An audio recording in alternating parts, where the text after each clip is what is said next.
Welcome. Thank you so much for coming out tonight. I am really thrilled to introduce you to our state treasurer, Beth Pearce, who has come over after a long day of virtual meetings, I'm sure.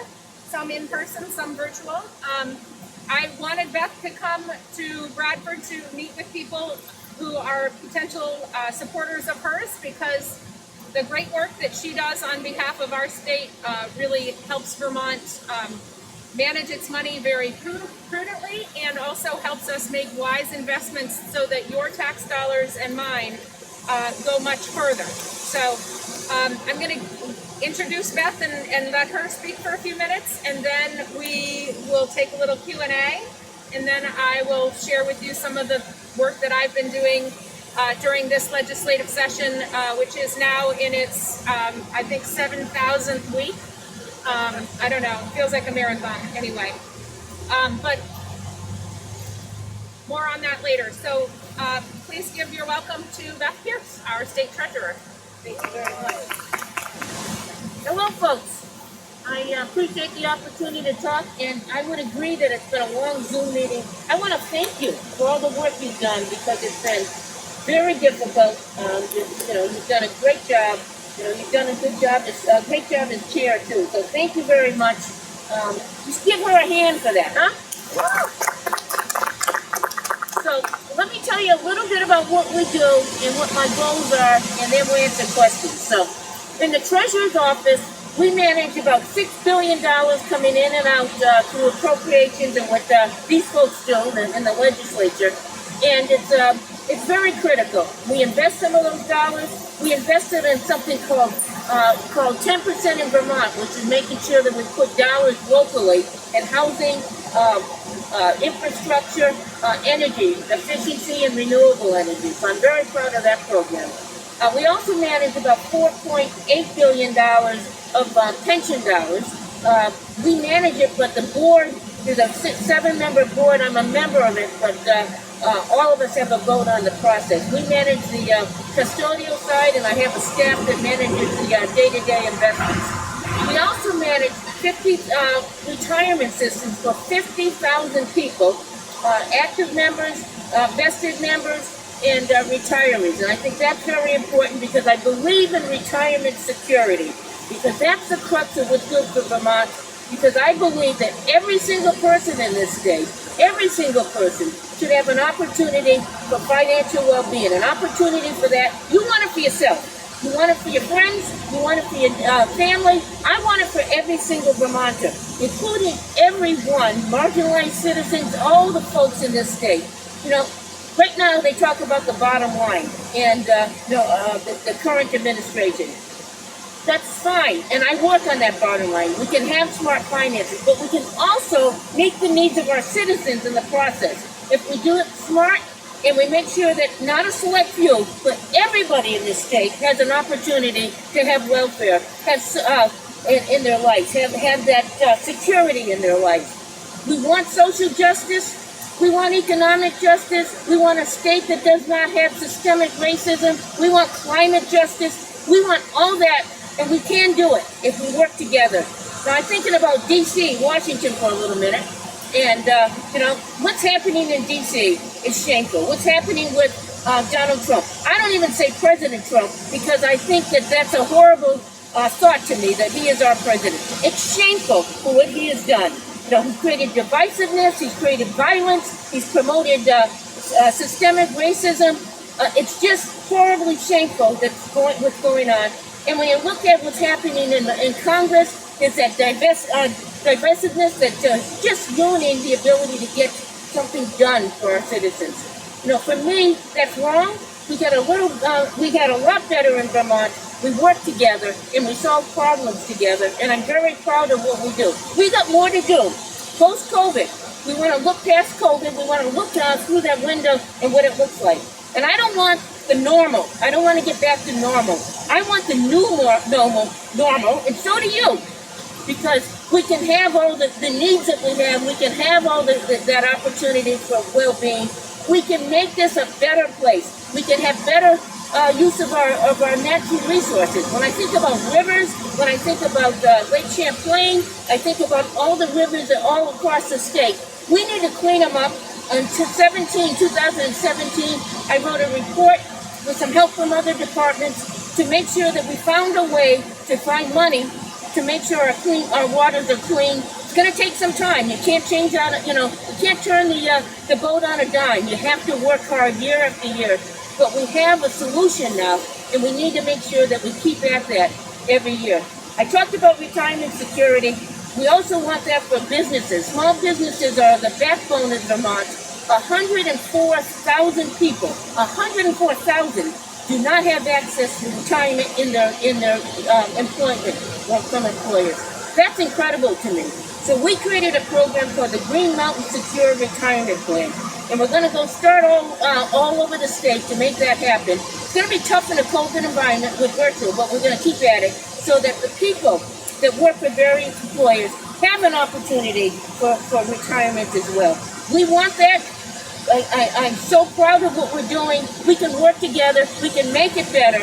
And that's how we do it together. And I'm asking you to work with us to make that a better place. I want to say thank you for what you do, because we get that done in the legislature, and I'm so proud. We just passed the Global Warming Solutions Act, and I'm so proud of the folks. Do I expect a veto? Probably. But we can overcome that, and we can do good for this state in the process. So thank you for being here, and it's been my pleasure to introduce Sarah Copeland Hanzas for the work that she does in the legislature. She's a hard worker. Give her a hand. So can I ask you a question? Absolutely. I would love to have you, because we've got an audience right now that's skewed towards younger demographic. I would love to have you give them the 2-minute rationale for why it's important for everybody to start saving for retirement when they're in their 20s. Absolutely. So the question was having people save for retirement and why that's so important.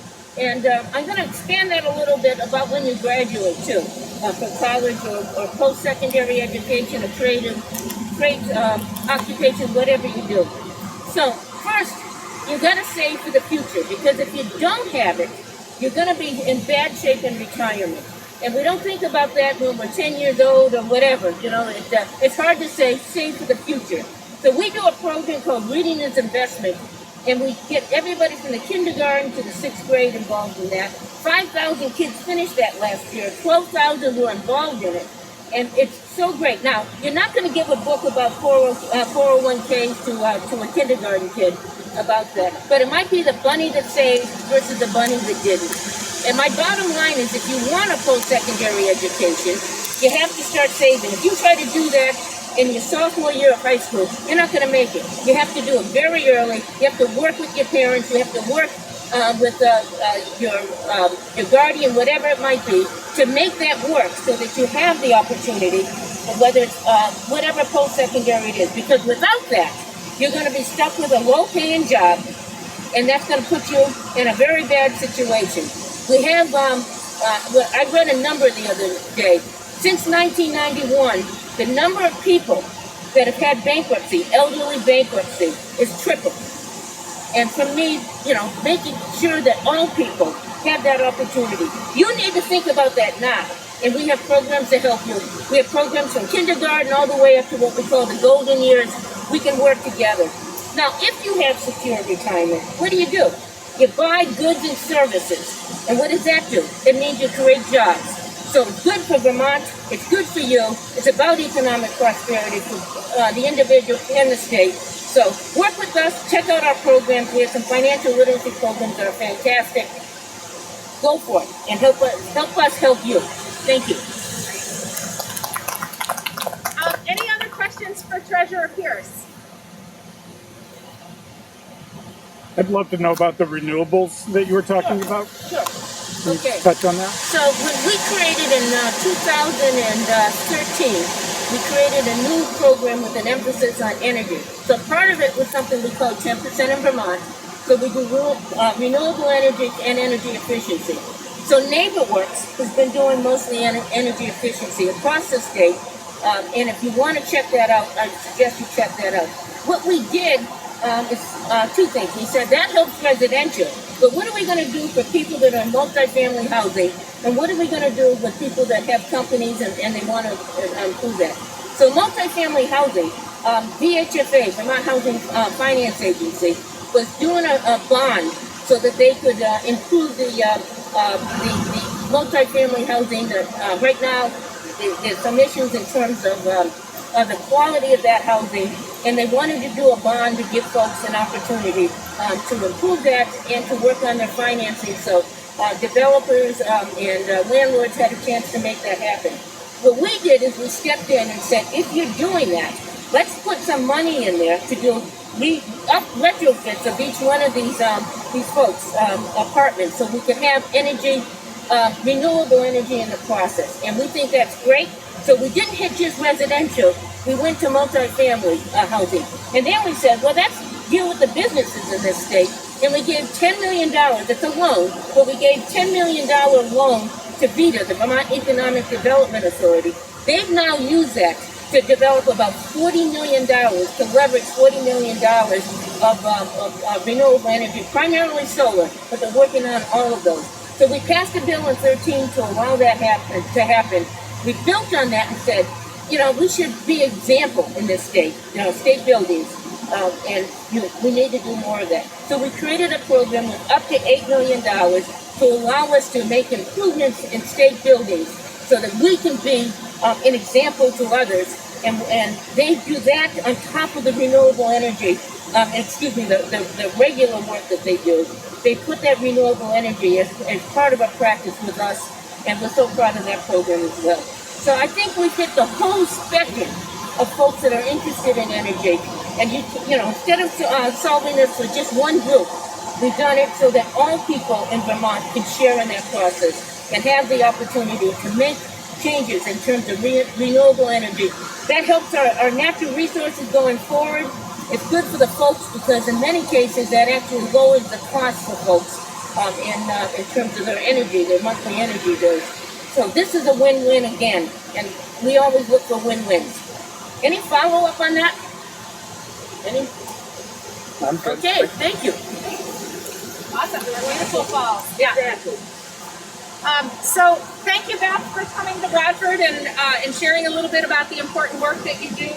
It's been a pleasure for me as chair of the House Government Operations Committee to work with Beth around issues related to our public retirement programs.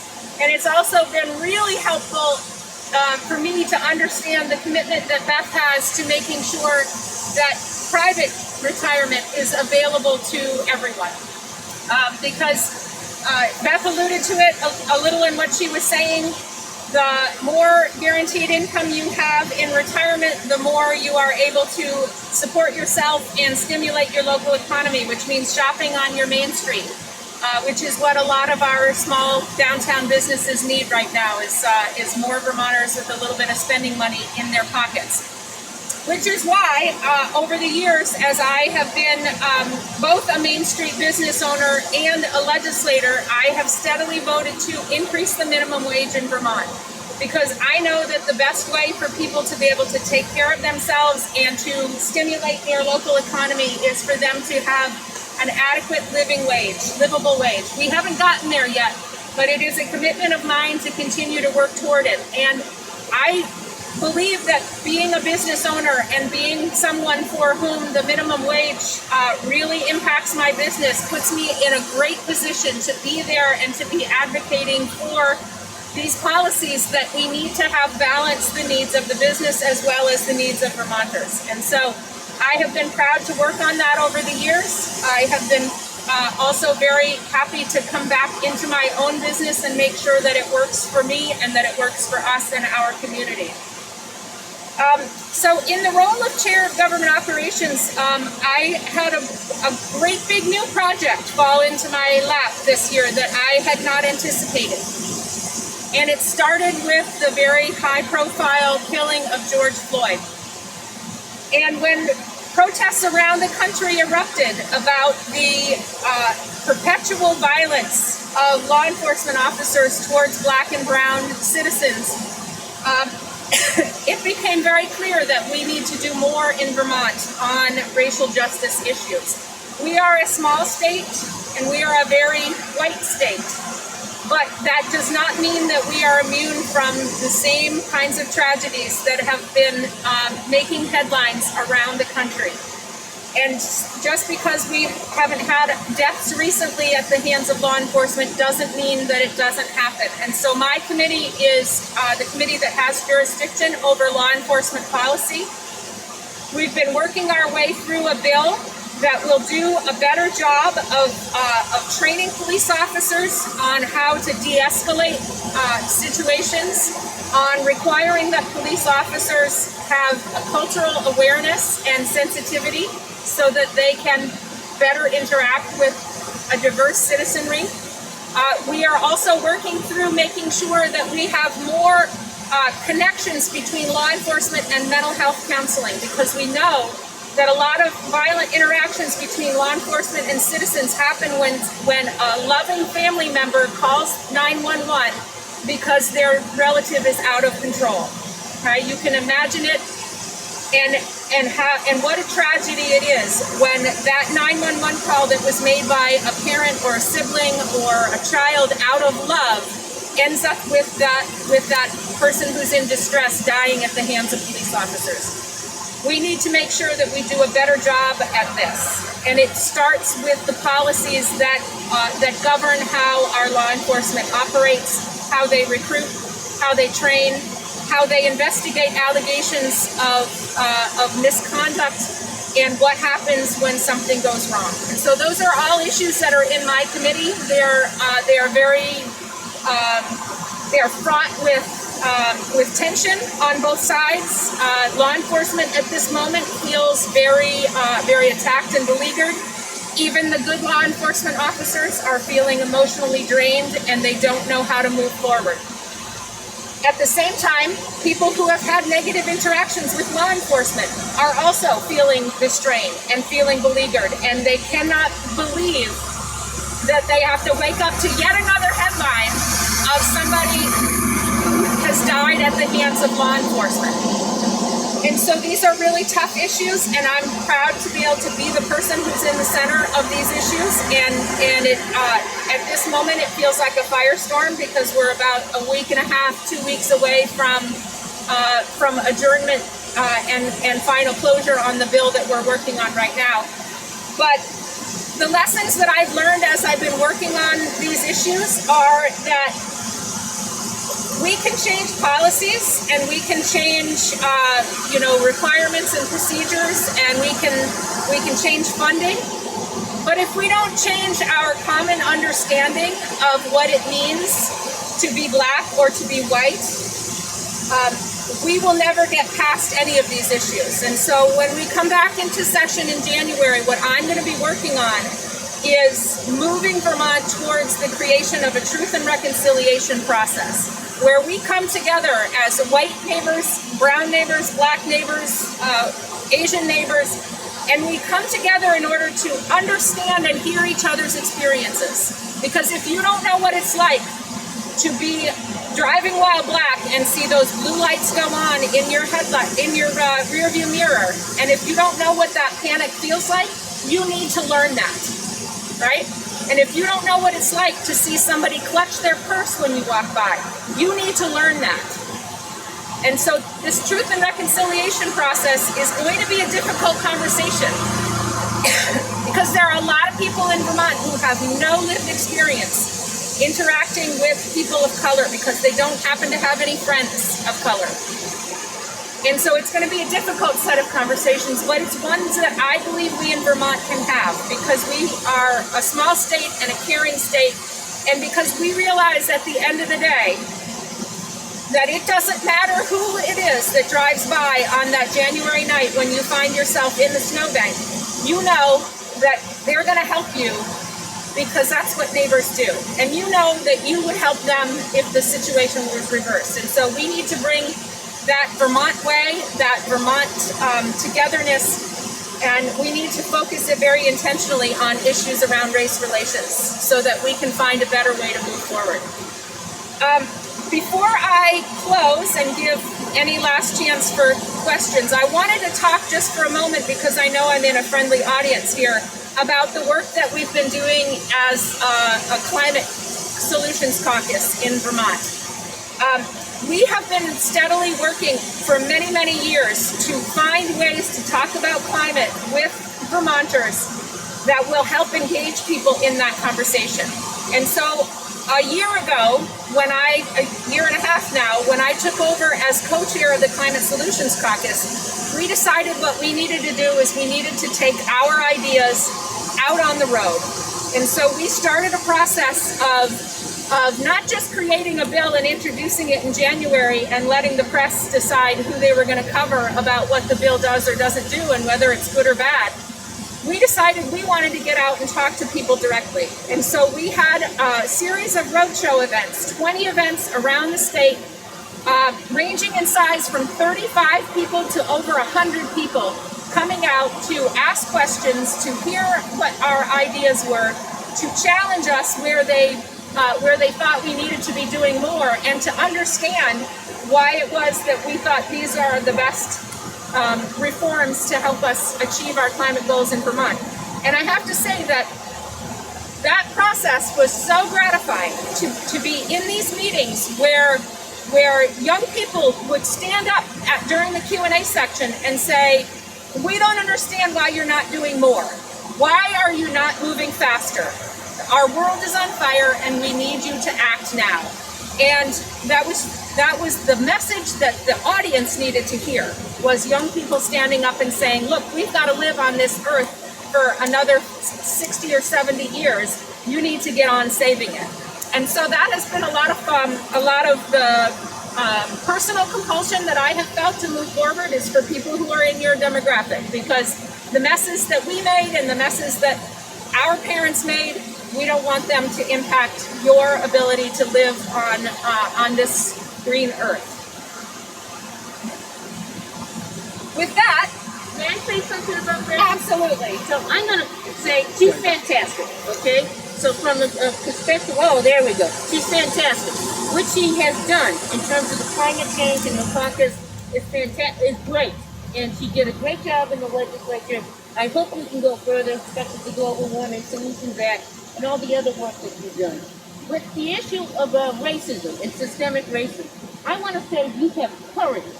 And that's the kind of person we need in the legislature. You have courage, you kept with your value system. I want to say thank you for that very, very much. You know, I have a brother-in-law and a nephew and a niece that are African American.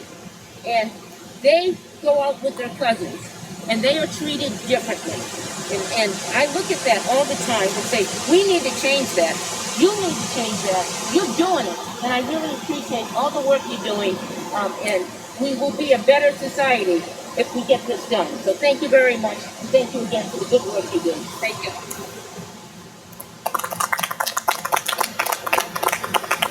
So does anybody have any questions for either Treasurer Pearce or me? Yes? Thank you, Treasurer, for coming tonight. Sarah, in working in a new path for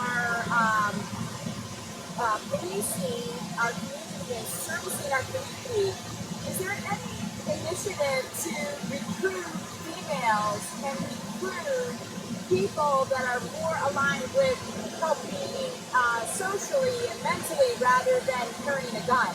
Yes. Right on for the women. Can you Right repeat the on. question? Yes. You're absolutely right that we need more diversity in law enforcement. Diversity, not only gender diversity, but also racial diversity and diversity of socioeconomic backgrounds. Because if you don't understand the people you're policing, it's going to make it that much harder. So there's a lot of things that we can do to improve that diversity in law enforcement. One of the easiest things that we can do that may not cost very much money is we can spend some time looking at the credentials that you need in order to be a certified law enforcement officer. Because there are law enforcement officers who are working all across this country right now who might very well like the idea of coming to idyllic Vermont. Hey, our COVID rates are under control. We have a beautiful landscape. You can get 4 seasons of recreation. Crime rates are pretty low. Wouldn't that be a nice place for me to come and become a police officer? But if what you have to do is 2.5 years of jumping through hoops and retaking classes that you already took in your training in Missouri or Kentucky or California, why would you do that, right? And so we can work on making sure that we do a more streamlined credentialing of people who are already experienced law enforcement officers and invite the best of them to come here and do that job here.